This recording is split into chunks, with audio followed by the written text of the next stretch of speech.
Chères étudiantes, chers étudiants, bonjour. Après avoir présenté les grands axes du module de finances publiques, nous allons, durant cette séance, mettre en relief les principes à respecter en matière de méthodologie de dissertation, méthodologie relative aux sciences économiques et sociales. Pourquoi cette séance de méthodologie? Pour la simple raison qu'on peut, dans le cadre de l'examen, poser des sujets de dissertation. La dissertation est un exercice qui requiert beaucoup de patience, qui requiert beaucoup de persévérance et exige de l'expérience. La dissertation est un outil de réflexion personnelle, à la fois critique et objective. Donc, c'est personnel, donc chaque étudiant peut avoir sa propre façon de traiter un sujet de dissertation, un sujet qui peut concerner, comme c'est le cas de notre module, les finances publiques.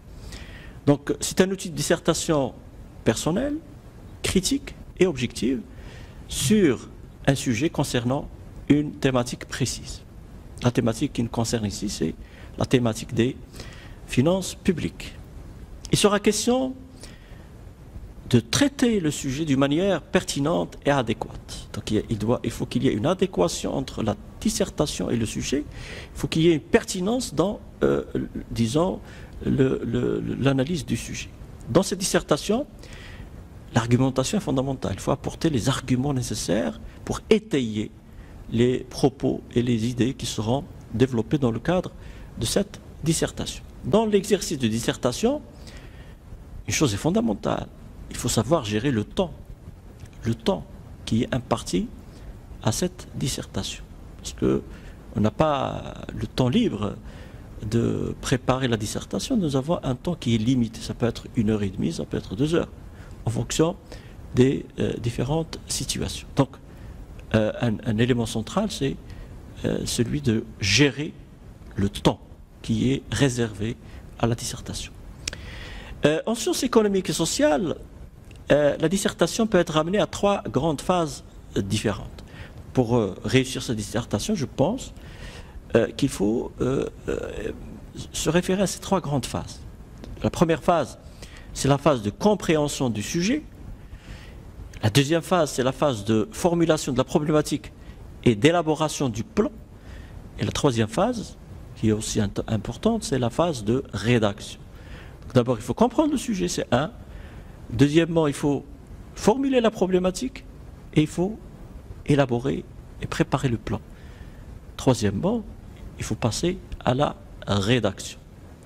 Donc on va exposer une à une ces 3 grandes phases. Donc on va commencer par la première phase dans la réalisation de la dissertation. Pour réussir la dissertation, donc, il y a un ensemble de conseils, un ensemble de recommandations générales pour que l'exercice de dissertation soit réussi. Donc pour la phase 1, la phase de compréhension du sujet, il convient de relire l'énoncé du sujet. Donc dans une dissertation, il y a un sujet. Et le sujet de dissertation, il faut lire et relire l'énoncé du sujet. Pourquoi? C'est en vue de dégager toutes les implications et les problèmes qui s'y rattachent. L'énoncé du sujet, c'est des termes. Il faut comprendre donc, le sujet à travers son énoncé. Mais en pratique, comprendre le sujet, c'est 2 éléments centraux. 1, il faut dégager l'idée centrale du sujet. 2, il faut saisir le sens et l'intérêt du sujet. Donc pour comprendre le sujet, je pense qu'il faut se conformer à ces 2 recommandations. Donc par rapport au sujet, il faut dégager l'idée centrale.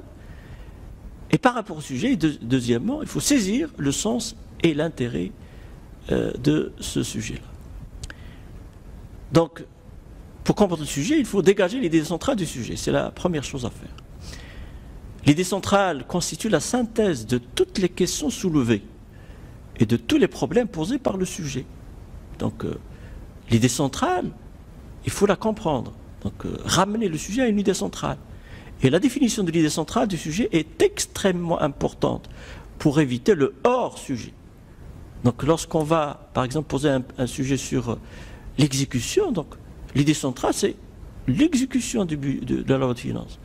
Si c'est un sujet sur la préparation de la loi de finances, l'idée centrale concerne la préparation de la loi de finances. Bon, je vais rester rattaché à notre module qui est celui du module des finances publiques. Donc il y a une idée centrale qui est extrêmement importante parce qu'elle est le reflet de toutes les questions soulevées et de tous les problèmes posés par le sujet. Donc si on dégage l'idée centrale, on va éviter ce que nous appelons le hors-sujet. C'est-à-dire traiter le sujet d'une manière différente de ce qui est demandé. Alors, d'abord, pour comprendre le sujet, il faut dégager l'idée centrale du sujet. Et deuxièmement, il faut saisir le sens et l'intérêt du sujet. Le sens du sujet et l'intérêt du sujet. D'abord, le sens du sujet. Pour définir le sens du sujet, il faut répondre aux questions suivantes. Le sens, pour ne pas se tromper sur le sens du sujet. Il faut répondre aux questions ci-après. Que j'ai ramené à trois questions importantes. Alors, première question, le sujet nécessite-t-il de traiter des éléments particuliers? Donc, il y a l'idée centrale, mais aussi, il y a les éléments particuliers, les détails. Deuxième question, exige-t-il un raisonnement orienté dans une direction précise? Donc, il faut là définir la direction dans laquelle il faut orienter le sujet. Et troisième question, quelle est la spécificité du sujet? Le sujet a une spécificité. Il traite du cadre économique, du cadre juridique, du cadre donc social, etc. Comme en finance publique, la spécificité du sujet peut être différente d'un contexte à un autre. Donc, dans la première phase, il faut comprendre le sujet à travers l'idée centrale et à travers donc cette tentative de saisir le sens, mais aussi l'intérêt du sujet. Alors, l'intérêt du sujet peut être cerné à travers la réponse aux questions suivantes. Le sujet et les thèmes qui s'y rattachent, qui se rattachent à ce sujet-là, sont-ils importants actuellement? Donc il y a l'intérêt. Est-ce que le sujet est important? Est-ce qu'il a un intérêt actuellement? Par exemple, pour les finances publiques, on verra que les finances publiques présentent un intérêt particulier en matière de donc politique publique, en matière d'interventionnisme public à différents niveaux. Donc voilà, donc l'intérêt, le sujet, les thèmes qui sont rattachés au sujet, sont-ils importants actuellement? Deuxième question, toujours concernant l'intérêt du sujet, à quel courant et à quel cadre le sujet renvoie-t-il? Parce que parfois, lorsqu'on va par exemple poser la question de l'État, on peut poser la question des théories de l'État et du rôle des finances publiques. Donc il y a différents courants, il n'y a pas un seul courant qui traite la question. Et donc, il faut répondre à la question lorsqu'il s'agit de ce type de sujet. À quel courant, à quel cadre le sujet renvoie-t-il? Troisième question, pour cerner l'intérêt du sujet, quel est le contexte dans lequel se situe le sujet? Le contexte, est-ce que sur le plan spatial et sur le plan temporel? Spatial, de quel pays il s'agit? Temporel, de quelle période il s'agit? Et donc, on peut parler des finances publiques avant les réformes, on peut parler des finances publiques après les réformes budgétaires, comme on l'a déjà mentionné dans la première séance de ce module. Alors, donc pour réussir sa dissertation, il faut commencer par la première phase, La première phase, c'est la compréhension du sujet. Donc, en résumé, qu'est-ce qu'on va dire concernant cette phase? Il faut d'abord dégager l'idée centrale du sujet, et ensuite, il faut saisir le sens et l'intérêt du sujet. On va passer à la deuxième phase de la dissertation, c'est la phase de formulation de la problématique et d'élaboration du plan. Formulation de la problématique et d'élaboration du plan. Donc on va commencer par la formulation de la problématique. Chaque sujet a une problématique. La problématique, c'est quoi? C'est la présentation d'un problème sous différents aspects. Il se peut que la problématique soit claire à relever, à dégager, à mettre en évidence. Il se peut que la problématique soit difficile à relever lorsqu'il s'agit d'une citation. Et donc la problématique, c'est la présentation d'un problème sous différents aspects, mais par rapport au sujet. La problématique découle de la question à laquelle il s'agit de répondre. Il y a une question à laquelle il s'agit de répondre. On en a parlé tout à l'heure. Il y a l'idée centrale. Donc il y a aussi la question centrale à laquelle il s'agit de répondre. Par exemple, l'élaboration et la préparation de la loi de finances. Donc ici, la problématique est claire. Mais j'ai dit que parfois, dans certains sujets, la problématique n'est pas facile à délimiter. Mais il faut comprendre le sujet. C'est pour ça que la phase 1 est fondamentale. La problématique découle de la question à laquelle il s'agit de répondre, mais aussi la problématique doit être bien posée. Parce qu'une problématique mal posée est un hors-sujet. Lorsqu'on va donc poser comme sujet l'élaboration, vous allez parler de l'adoption de la loi de finances. Donc ce sont deux sujets qui sont différents. La problématique est évidemment la phase cruciale de la dissertation. Pour traiter la problématique, il est nécessaire d'adopter une démarche. Donc d'abord, il y a une problématique, ensuite, il y a une démarche. Quelle est la voie que l'étudiant va suivre pour réussir sa dissertation? Donc il est nécessaire d'adopter une démarche. La démarche, c'est quoi? C'est une méthode par laquelle il s'agit de répondre à la question soulevée. C'est-à-dire, je vais dire, qu'est-ce que, globalement, la voie, c'est la méthode qu'on va adopter pour répondre à la question soulevée. Je vais dire que je vais commencer par le premier point, deuxième point, troisième point, donc il y a une démarche. Je vais commencer par le cadre général pour aller au cas particulier. Donc, il y a une démarche à adopter. Cette démarche indique les voies à suivre pour analyser le problème posé dans le cadre du sujet. La démarche précise donc les pistes de recherche qui vont être explorées à partir de l'idée principale. Donc voilà, dans la deuxième phase, il faut d'abord formuler la problématique. C'est la question centrale à laquelle il faut répondre. Deuxièmement, après avoir défini la problématique et éclairci la démarche à suivre pour traiter cette problématique, il faut élaborer le plan. Et c'est ce plan-là qu'on va respecter dans la rédaction. Comme je l'ai dit tout à l'heure, il y a la troisième phase, c'est la phase de rédaction. L'élaboration du plan. Pour élaborer le plan, il faut au départ énumérer l'ensemble des idées relatives à la problématique définie. Là, c'est un travail de brouillon. Même l'idée centrale, il faut la mettre sur le brouillon. La démarche à adopter, à mettre au brouillon.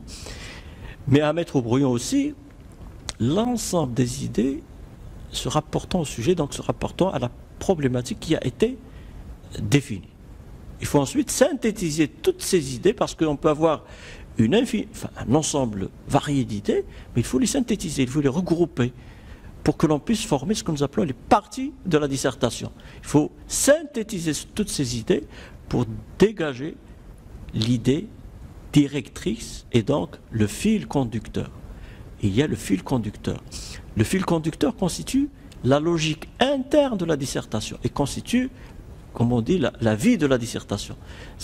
Le fil conducteur représente le maillon dur et le maillon central de la dissertation.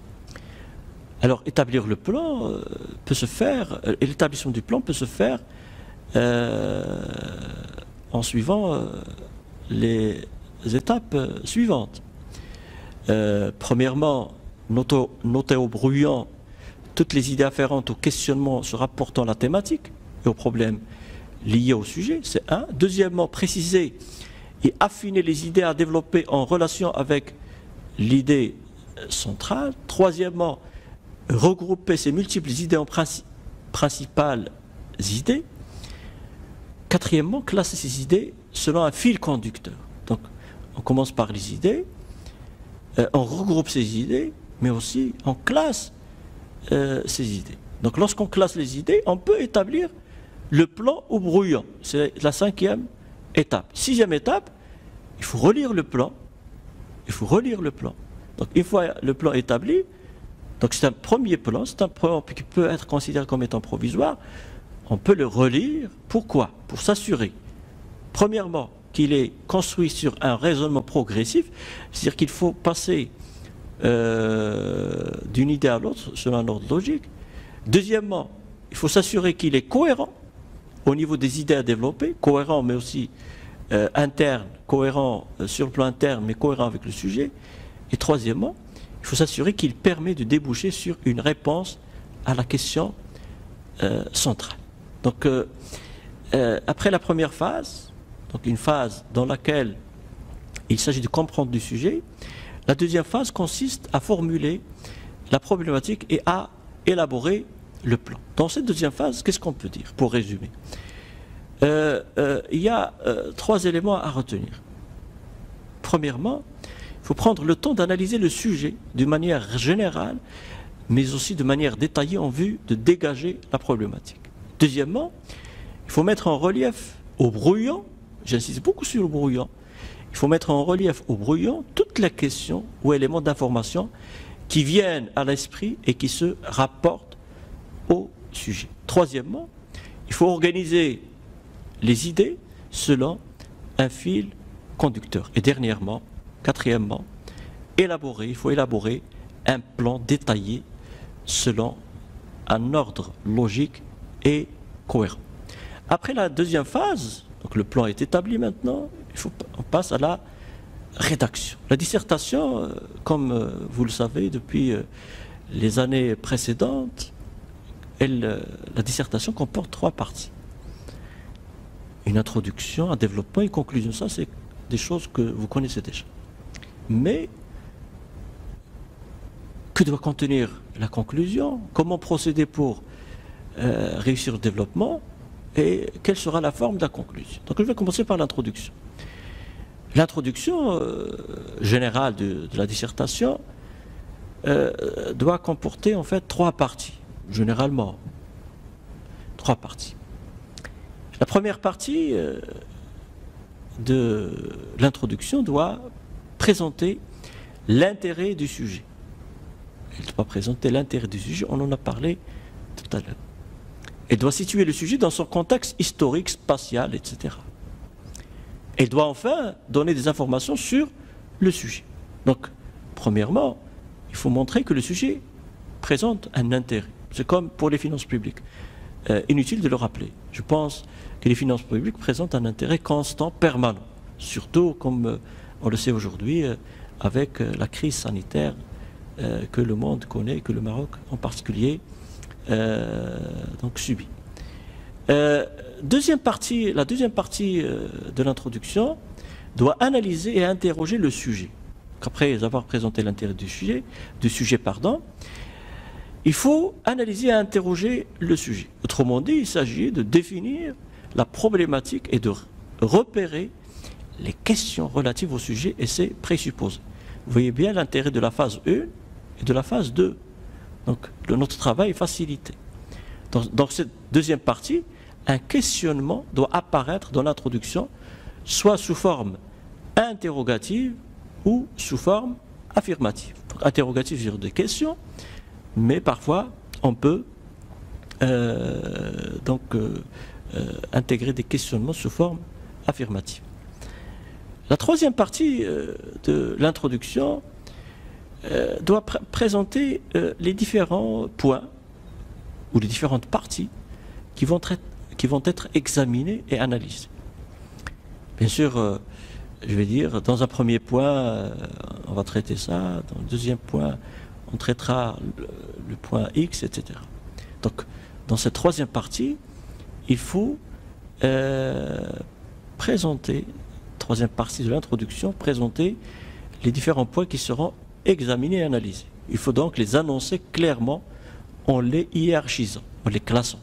L'annonce de ces points doit être courte et synthétique. Alors, voilà pour l'introduction. Donc l'introduction doit comporter trois parties. Donc c'est dans cette introduction qu'on va utiliser des expressions comme suit. Nous examinerons dans un premier point où on examinera, nous verrons que, on verra que, nous étudierons tel aspect des finances publiques, nous montrerons que, ou il sera montré que, nous analyserons. Donc il faut utiliser ces expressions pour annoncer les points qui seront traités dans cette dissertation. Alors, on a dit que la dissertation, dans le cadre de la rédaction, comporte trois parties. La première partie, c'est l'introduction, donc il y a des parties à respecter dans l'introduction. Donc qu'est-ce qu'on peut dire en résumé? En résumé, l'introduction est structurée comme suit. Dans cette introduction, on doit trouver au moins ces trois éléments. 1. L'intérêt et le contexte du sujet. 2. L'énoncé de la problématique et des questions qui y sont liées. 3. L'annonce du plan. Donc, il y a l'introduction qui doit être structurée comme ce qu'on vient de dire, mais je dois rappeler une chose, c'est que c'est vrai qu'il est structuré de cette façon, mais sa rédaction est laissée à la fin de la dissertation. C'est lorsqu'on aura terminé avec le développement qu'on peut rédiger l'introduction. Donc c'est vrai qu'elle vient au début de la dissertation, mais sa rédaction ne sera efficace que lorsque le développement sera finalisé. Donc c'est du développement que je vais parler, c'est-à-dire le corps de la dissertation. Et ce corps, il est en relation avec l'introduction générale. Il est en relation avec les points qui ont été annoncés dans l'introduction générale. Le développement constitue le corps de la dissertation et dont l'objectif est de fournir une réflexion argumentée qui se propose de répondre aux problèmes posés, mais qui se propose aussi de traiter la problématique précisée dans l'introduction. Donc c'est une partie importante dans la dissertation. Donc le développement permet aussi d'apporter des réponses aux différentes questions liées à la problématique. Donc développement, ça veut dire que je vais développer les idées annoncées dans l'introduction et qui sont intimement liées à la problématique qui a été dégagée du sujet. Le développement est conforme au plan qui a été établi. Bien sûr, le plan qu'on a annoncé dans l'introduction générale. Il doit être 1. Progressif, cohérent avec la problématique. 2. Structuré et appuyé par des arguments. 3. Il doit apporter des réponses précises aux questions posées en introduction. Il est à noter que chaque partie du développement doit être reliée à la suivante par une phrase de transition. Bien sûr, dans le développement, il y a plusieurs points. On va dire plusieurs parties, plusieurs paragraphes. Pour passer d'un paragraphe à l'autre, d'une partie à l'autre, d'un point à l'autre, il faut utiliser les phrases de transition. Ces phrases de transition, qu'est-ce qu'elles permettent? Elles permettent d'établir un lien logique entre les différents points et permettent d'indiquer une progression de la dissertation. Donc c'est important d'utiliser des phrases de transition. Exemple, on va dire, on a fini avec le point 1, donc on va dire, après avoir exposé le cadre général des finances publiques, nous allons nous pencher sur l'exécution de la loi de finances, par exemple. Donc voilà un exemple. Donc il faut toujours montrer qu'on a fini avec le premier point et qu'on va passer à un autre point. Donc la dissertation comprend l'introduction générale, comprend le développement, mais comprend aussi la conclusion. La conclusion, comme l'introduction, la conclusion générale comme l'introduction générale, doit comporter plusieurs parties. Je les ai ramenées à 3. Alors la conclusion de la dissertation doit premièrement faire la synthèse de ce qui a été développé et doit donner une réponse à la problématique qui a été posée au début de la dissertation. Ça, c'est important. Donc la conclusion doit synthétiser ce qui a été développé en quelques phrases, en des phrases très courtes. Il faut clairement montrer que l'on arrive à la fin de la dissertation. La conclusion, c'est la fin de la dissertation. Dans cette conclusion, on peut utiliser un ensemble de formules telles que, en conclusion, nous pouvons dire que, nous avons vu que, en définitive, il apparaît que, pour conclure, on pourrait dire que, finalement, nous avons montré que. Donc il y a un ensemble d'expressions qu'il faut utiliser pour réussir cette première partie de la conclusion. La conclusion comporte, comme on l'a dit, 3 parties. La première partie, c'est une partie de synthèse, avec un ensemble d'expressions que je vais utiliser. La deuxième partie, c'est une partie dans laquelle il faut rappeler la réponse aux questions posées dans l'introduction. Donc, dans l'introduction, on avait peut-être posé des questions. Dans la conclusion, il faut rappeler les réponses, apporter des questions dans le développement. Mais on va le faire ici dans la conclusion. Donc la réponse, il faut rappeler la réponse aux questions posées dans l'introduction et bien sûr rappeler aussi les conclusions sur lesquelles l'analyse a débouché. Troisième et dernière partie de la conclusion. Dans cette conclusion, il est souhaitable de suggérer les limites et les dépassements, ce qu'on appelle aussi les apories du sujet et envisager d'autres pistes d'analyse éventuelles. Parce que le sujet peut avoir d'autres pistes de réflexion, d'autres perspectives d'études, d'autres questions, donc plus ou moins générales, plus ou moins pertinentes. Donc la troisième partie, c'est une partie d'ouverture du sujet sur d'autres thématiques. Il s'agit en fait de montrer que le sujet en question n'est jamais totalement analysé et qu'il y a d'autres perspectives de recherche pour l'approfondir. Donc là, c'est une sorte d'ouverture du sujet. En résumé, qu'est-ce qu'on peut dire par rapport à la conclusion? Elle peut être structurée comme suit. D'abord, une synthèse des idées développées. Ensuite, des réponses aux questionnements donc aux questions posées, aux questionnements donc soulevés et les conclusions qui ont été dégagées. Donc, elle doit comporter aussi les nouvelles approches, les nouvelles visions pour aborder la problématique. Chers étudiants, durant cette séance, nous avons présenté un ensemble de normes, nous avons donné un ensemble de conseils, des conseils pour pouvoir réussir une dissertation en sciences économiques et sociales, une dissertation en finances publiques. Il y a 3 phases. La première phase, c'est la phase de compréhension du sujet. La deuxième phase, c'est la phase de formulation de la problématique et d'élaboration du plan. Et la troisième phase, c'est la phase de rédaction. La prochaine séance sera réservée à des cas pratiques en matière de dissertation concernant le module de finances publiques. Merci pour votre aimable attention.